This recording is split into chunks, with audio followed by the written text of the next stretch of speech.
One can see what's happening here at the Big Cat Sanctuary. Obviously, we have no guests here at all at the moment, so it's very quiet outside, but inside, keepers like James here and our head keeper, Bryony. Hi guys, we're still working hard and still looking after our cats, obviously feeding them, giving them the best care that we can. We've still got to carry on doing that, and it's your support that's making that happen. So if you've donated to the Big Cat Support Fund that keeps us doing what we need to do here with our cats, then thank you so much. Please go online, search for doing that. There's also lots of other ways you can help out. If you've got our newsletter, you'll see there's lots of things happening. We've got a Christmas marketplace opening very soon, and we've got adoptions. We've had a huge amount of adoptions from our Facebook supporter group, so thank you so much to those guys. And if you're not a Facebook supporter, then go onto Facebook and sign up, and then once this is all finished and we're back open, we'll be going live just to that group. So sign up to those guys if you want to carry on seeing what we're doing here. But today we are going to give you another insight into some of the things that happen for our cats. So James, today, tell the guys out there what we're going to do. So right now, this is our brand new jaguar breeding facility, which is where our pair of jaguars, Neron and Kira, live. So when we're feeding these two, we feed them separately, just to make sure that we're not having any arguments, prevent that risk. So we're going to be feeding just Neron outside today, and his food's going to be going right at the top of that big tree trunk there. It's one of the ways that we really work our cats hard, get their muscles moving and get their brains ticking over as well. Keep them busy and keep them as active as possible. Fantastic. So I think Bryony and James are going to go ahead and put that up, so we'll watch them as they're doing that. So James, ultimately this is the best way that we can give these guys a bit of stimulation and give them a bit of a test of their muscles, get them up and stretching. But what other benefits does it have by just hanging a piece of meat from up on this pole? So yeah, up there it's about 4 meters up. Right. So of course that's not going to be easy for him to get up there. He's going to have to use a lot of his muscles. He's going to use all the muscles in his claws, which in time is going to keep his claws in as best condition as possible, keep them nice and sharp. And mentally as well, it's just something different for him to work out. Obviously in the wild, Neron, Kira, they're going to be spending hours hunting for food, not always catching their food, that kind of thing. And here at the sanctuary, we've got the sort of empty void, which we have to try and fill, try and tire them out and try and get them working hard. So this is one of the ways that we do it. We've got loads of other things that we can do. We can bury their food under log piles, we can bring in different smells, different toys, that kind of thing. But this is one of the most impressive things that we can do with Neron. He'll fly up there in a matter of seconds, I would hope, and pull this down nice and easily. Great, we'll let you get up there, James, and watch you at work. Health and safety first, of course. Bryony is holding on to the ladder, so it's nice and safe. There we go. So this is obviously a brand new enclosure, as James said. So this is one of the first times we'll be using this pole, and I think it's actually Neron's first pole feed, as we mentioned. So it's exciting to see what he'll make of this when it comes out. So a lot of the cats probably will come out and search around maybe for the easy food. So they know very well that when they go inside, that if something's happening outside here, they obviously every time they go inside, probably the keepers will come in and they'll clean, they'll check around the whole enclosure for maintenance issues, check for the strength of the enclosure, mesh, all that sort of stuff, clean out the pools, give everything a proper going over. But the guys put themselves indoors. They know that something's happening out here, and they're pretty sure it's got something to do most of the time with food. So once these guys have sorted out and hung it up, we'll let Neron out, and of course then he'll be looking around to try and find out what has happened out here and what he can do. Now normally I think we might see a bit of behaviour of him searching around the whole of the enclosure and looking for the easy food first, and then once he's realised that the only thing he can get hold of is right up there, we should hopefully see him get himself up there and try and get that down. How's it going, James? Yep, mission accomplished. Mission accomplished, fantastic. A tasty treat hanging up there. What have we got up there for Neron today, James? So he's got a nice venison steak up there today. Excellent. One of his favourites. He doesn't get that very often. It's much leaner meat, a bit more natural for him. So it'll be a nice tasty treat if he works nice and hard and gets up there. Okay, so we'll head outside now and go round and watch him come out.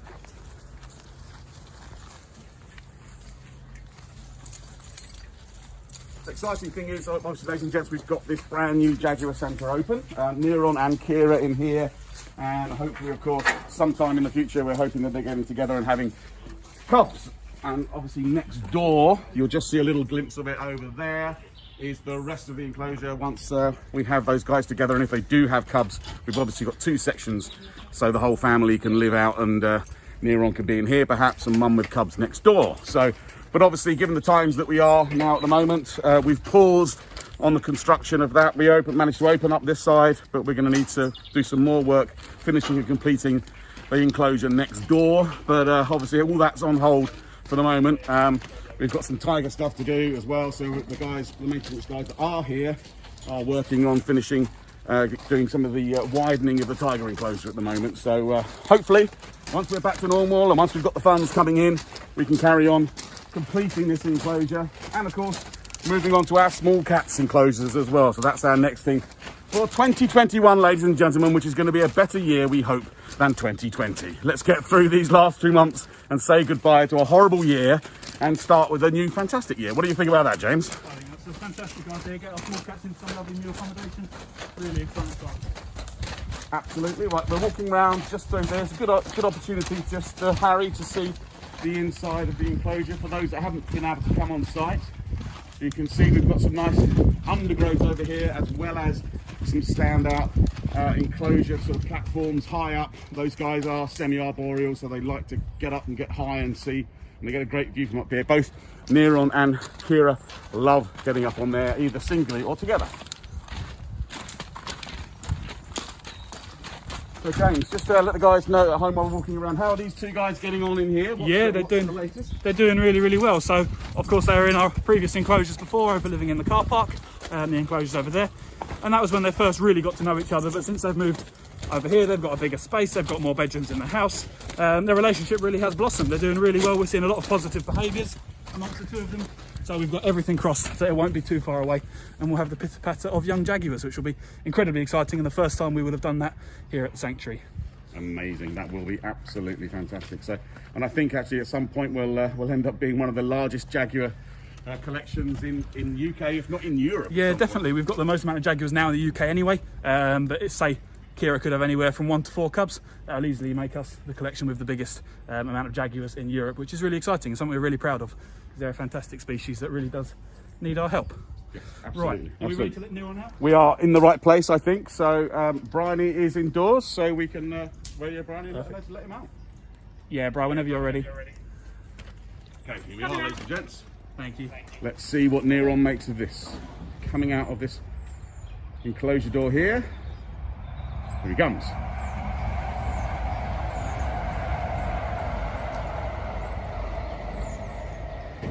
Okay. Straight past. We'll probably scan the whole enclosure first. It's quite unusual for him to have his food right at the top of there.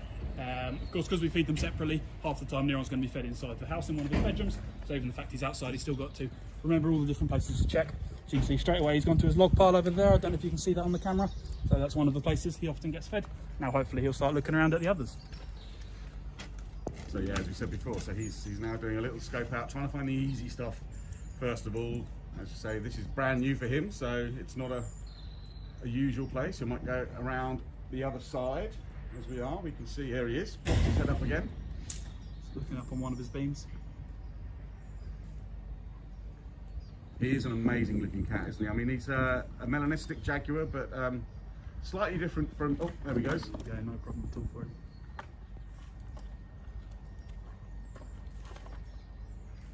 So he's just pulled down a bit of the hide there. He's got some of the food. You can see while he's up there, it's effortless for him, but he's still using all his claws, gripping on as hard as he can, that kind of thing. It just teaches him those basic climbing abilities as well. Normally we'll start it a little bit lower, get him used to it, and then gradually move him up and higher. Didn't take him too long to work out where it was and how to get hold of it, did it? So James, this is venison. You say this is a little treat for Neron. So in the wild, what would a jaguar like Neron be eating? Pretty much anything he can get his claws on. So they've actually been studied in the wild and they've been found to have over 95 different prey options. So that could be diving into the Amazon River, plucking out fish, caiman crocodiles, 18-foot anaconda snakes. They can climb the trees, get the parrots and monkeys up there. Or on the land, they've got loads of different choices, things like tapir, capybaras, large mammals from South America. Anything really that they can find, they're capable of taking down. They're very strong cats. They can run 45 miles an hour. They're expert swimmers and expert climbers, so they're pretty much unstoppable. Yeah, one of the most amazing all-rounder cats out there of the species. So just chewing away on what he's got at the moment, and then hopefully we'll see him go back up for a little bit more in a second.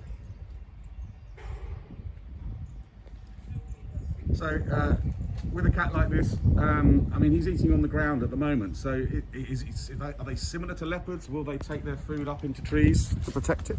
They certainly can. They're certainly capable of doing so. They're not likely to do it as much, purely because jaguars don't have the predators that leopards naturally have in the wild. Leopards, they're going to be living alongside lions, hyenas, hunting dogs, so they've got a lot more to guard away from their food. Whereas jaguars, they're pretty much the biggest and strongest animal that you'll find out there in South America, so they can be a little bit more relaxed with it. There we go. Just demonstrating that strength and power again, and also whilst he's up there demonstrating his amazing patterning on the back. So yeah, you can still see those markings of a golden jaguar towards his back end. It is, as you mentioned, James, just drowned out by that overproduction of melanin, but it makes him an absolutely stunning chap. I know we've said it a few times, but the myth of this, so you know, some people will think that Bagheera is a jaguar, but that's not true, is it? No, Jungle Book was based over in India, so Bagheera actually, technically, will be a black leopard. Right. Okay. So that's interesting. So, I mean, we have the black jaguars here. We have 3 of them, but so actually that occurs in other species as well as jaguars. Yeah, it can actually be found in 11 different types of cat. In the big cats, jaguars and leopards are the only ones it's been really seen in, and certainly when you think of a black cat or a black panther, which is quite a colloquial name that they'll get referred to as, straight away you'll assume a black jaguar or a black leopard, but it can be found in several smaller species, things like servals, for example. They can come out melanistic, meaning they've got the exact same genetic mutation that Neron here has. Interesting to know. So about 10% of jaguars in the wild have this coloration, and normally they're found in those really deep, dingy rainforests right in the middle of South America. In these areas, only about 3% of sunlight actually makes it to the forest floor, so you can imagine Neron with colorations like that, he completely blends in and camouflages, making it a lot easier for him to stalk his prey and catch his prey. Just checking out what's going on outside. So, I mean, so they have a lot of prey that they can do, and they maybe scavenge and look for whatever's around, and they can get their hands on, or paws on, I should say. They don't have hands.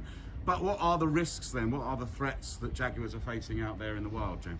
Well, ultimately they've got quite a few up against them. Things like human encroachment, land being destroyed for farming, for agricultural purposes. I'm sure everybody's heard a bit about the Amazon wildfires, purely just destroying jaguar habitat, leaving them homeless, which is displacing them. They're then either living too close to one another, or it's pushing them to live closer with each other as well. Hunting, poaching, that kind of thing. So it's estimated there's around 15,000 jaguars out there in the wild at the minute, but that trend is said to be decreasing. So they're a real species of focus at the minute. It's something that we're very proud to have jaguars here and support jaguar conservation out there in the wild. We work very closely with the Costa Rican University, which support different jaguar research projects. And it's something that if we can have jaguars born here as well, then it's more individuals in that captive breeding program as that insurance population, should we ever need to supplement that wild population. Of course, at the minute, we're not going to be wanting to reintroduce jaguars out there. There's enough jaguars out there, there's just not enough places for them to live. But hopefully one day there will be more places for them to live. And we've got many jaguars in captivity, which we can then reintroduce out there into the wild, and they can be where they need to be. Okay, so it looks like we have now lost Neron to the other side. I think he's probably, just around this way, Harry. He's just popped his head out down here.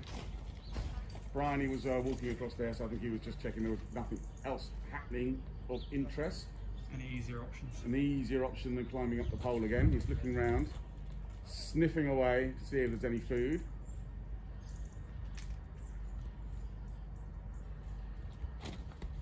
If you've just joined us, guys, welcome. We're at the Big Cat Sanctuary. We're live. We're with Neron this morning. Let us know in the comments what you think of Neron. He's just had a pole feed, but at the moment he's just making sure that there's nothing easier to get hold of. So, James, with Neron and Kira, what's the likelihood of their cubs coming out as looking like Neron or looking like Kira? So it is completely potluck, as long as they don't come out pink. That's all really we're focused on. Both colour morphs, if you like, are found naturally in the wild, so it doesn't hugely matter to us, but what we would expect is they're more likely to come out melanistic, so the black jaguar, which is what Neron is, as opposed to Kira, which is a golden jaguar. The black gene is what we call a dominant mutation, so because of that, it's more likely to be passed on if they were to have cubs. Amazing. But yeah, as I mentioned earlier, they could have anywhere between 1 to 4 cubs, so it could be a mixture, it could be all black, it could be all golden. It's a complete roll of the dice with these guys. He's just about to demonstrate what his name means in native tongue. There he goes, he's up again. Just let people know at home what that is, So James. jaguar actually comes from a South American term called jaguar, which means he who kills with one leap, which is exactly how these guys will hunt. The majority of big cats, they'll go straight for the throat and just sort of hang on for dear life, whereas jaguars, they've got about double the jaw strength of a lion or a tiger. So it'll be one swift bite to the back of the neck or to the back of the head, and that will be that. So you're looking at about 1,600 pounds of pressure per square inch, making him, giving him the third strongest jaws in the entire animal kingdom. Just demonstrating that rather nicely by taking a nice big chunk of meat off of that venison at the top of the pole there. So several quick bursts of energy like this are fantastic, keeping him in shape, keeping him as muscular and as athletic looking as possible. He's got to stay good looking for Kira, of course, but it's great keeping him ticking over mentally and working him nice and hard. Hopefully now we'll spend the rest of the day digesting that meal, sleeping his day away, and that kind of thing. Amazing. Well, I think we'll leave him there to his meal. Thank you so much, James, for giving us an insight into Neron's feeding and his very first pole feed. We hope you enjoyed that at home, ladies and gentlemen. Thanks again for all your support, keeping us going here whilst we are locked down at the sanctuary and we can't have guests in. Please keep an eye out on our social medias, on our newsletters, which we'll do a little bit more regularly whilst we're in this situation to let you know exactly what's happening. And we hope in December, along with everybody else, that we'll be out of lockdown and we'll be welcoming all you guests back to the Big Cat Sanctuary very, very soon. But for now, we'll see you again soon, but take care and stay safe out there. Bye, everyone. Thank you very much. See you soon.